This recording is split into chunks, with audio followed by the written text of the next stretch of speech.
Michael, thanks very much for joining us. For those who don't know, maybe just tell us a little bit more about ARCO. Thanks, Richard. And ARCO, we're the representative body or trade body for operators of integrated retirement communities in the UK, so both private and not-for-profit. And our members look after about 30,000 older people in the UK currently, but certainly we think that's going to grow up to about 250,000 in the next 10 or 15 years or so. Interesting. And in terms of the sort of housing side for seniors, Michael, I mean, how do you see this? Where do you see this fitting in terms of the sort of wider social care and health landscape?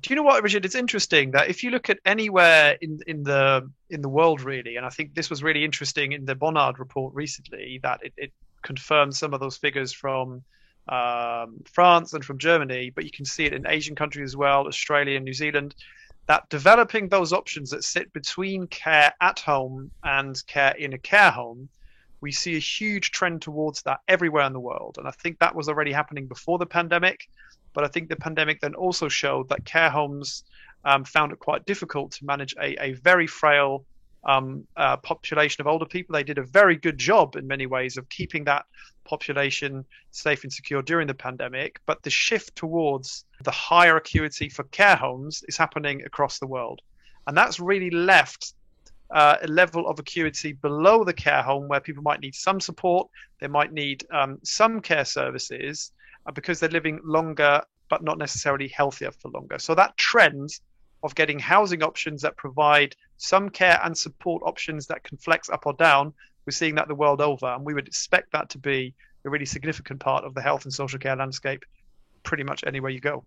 And I suppose, how's that developing at the moment in terms of the UK market, Michael? It's quite interesting because compared to countries like the US or Australia and New Zealand, we are probably about 2 decades behind. And there's a very low number of older people living in these schemes. And I think the report highlighted that a lot of the provision is for affordable rent, so you'd need to qualify for that.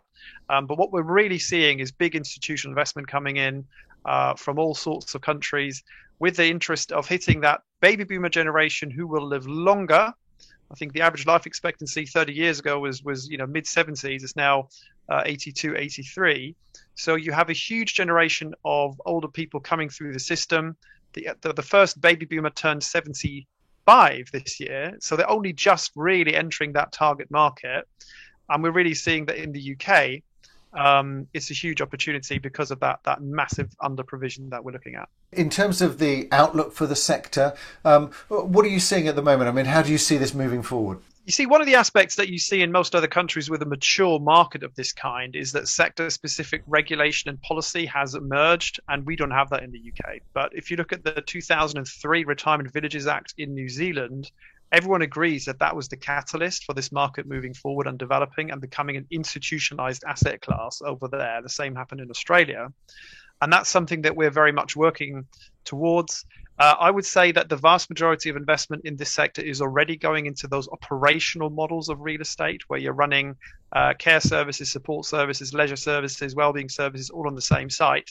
So the house builder model has gone out the window, and it's very much in that operational real estate vein. What we're trying to do is really to put in that policy framework, because that will reduce the lack of clarity, provide more certainty for consumers, and I think that's what's needed to make this sector take off. But it's very much at the forefront of policymakers that we need to find other ways of providing that preventative services and effective levels of care and support below that hospital and care home level. So I think the future is very bright over here. Yeah, certainly demographics are very much pushing in that direction in the sort of senior housing and healthcare side.